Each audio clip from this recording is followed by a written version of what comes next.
നിങ്ങളുടെ favourite shows ഇനി ഒരിക്കലും മിസ്സാവില്ല. ഇപ്പോൾ C5-ലൂടെ കാണും നിങ്ങളുടെ ഫേവറേറ്റ് ഷോസ് തികച്ചും സൗജന്യമായി.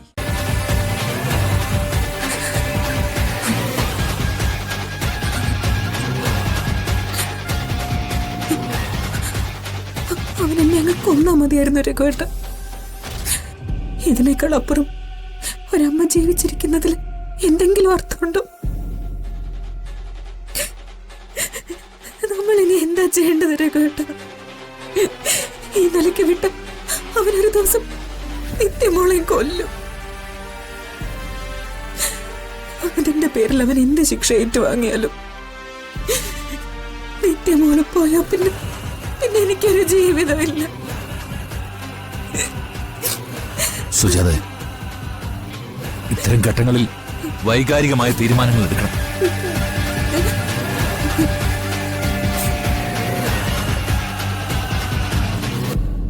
ഒന്നുകിൽ അവനെ വീട്ടിൽ നിന്ന് പുറത്താക്കണം, അല്ലെങ്കിൽ അവരുടെ ബന്ധം വേർപെടുത്തണം. അതൊക്കെ സിമ്പിളാണ്. പക്ഷെ ഈ ഒരു അവസ്ഥയിൽ അച്ഛനമ്മമാരായ ഞാനും നീ ഉൾക്കൊള്ളേണ്ട ഒരു സത്യമുണ്ട്. നമ്മുടെ മകൻ ഒരു മാനസിക രോഗിയാണ്.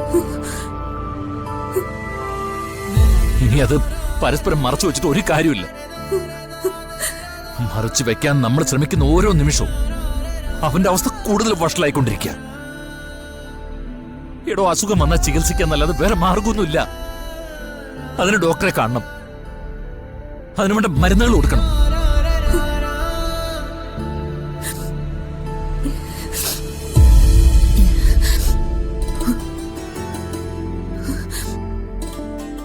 സമ്മതിക്കൂ രഘുവേട്ട, അവൻ ഒരു മാനസിക രോഗിയാണ് അവനെന്ന് പറഞ്ഞ ജീവൻ സമ്മതിക്കൂ രഘുവേട്ട? അവൻ സമ്മതിച്ചാലും ഇല്ലെങ്കിലും സത്യം അതാണ്.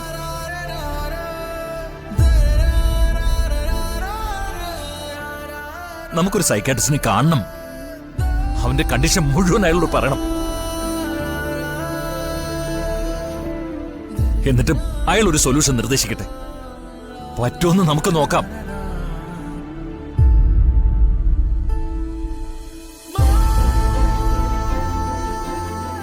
നമുക്ക് നമ്മുടെ മക്കളെ കുറിച്ച് ഒരുപാട് സ്വപ്നങ്ങൾ ഉണ്ടാവാം.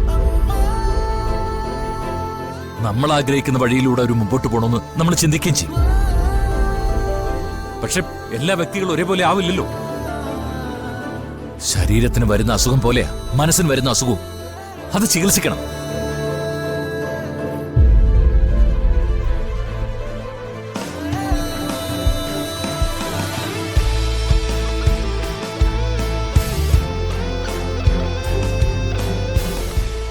അച്ഛനും അമ്മയും പറയുന്നൊക്കെ മോള് കേട്ടോ?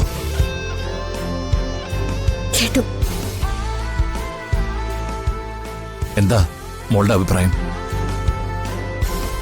ഞാൻ എന്തു സഹിക്കാൻ തയ്യാറാച്ച. അമ്മയും അച്ഛനും വിഷമിക്കരുത്.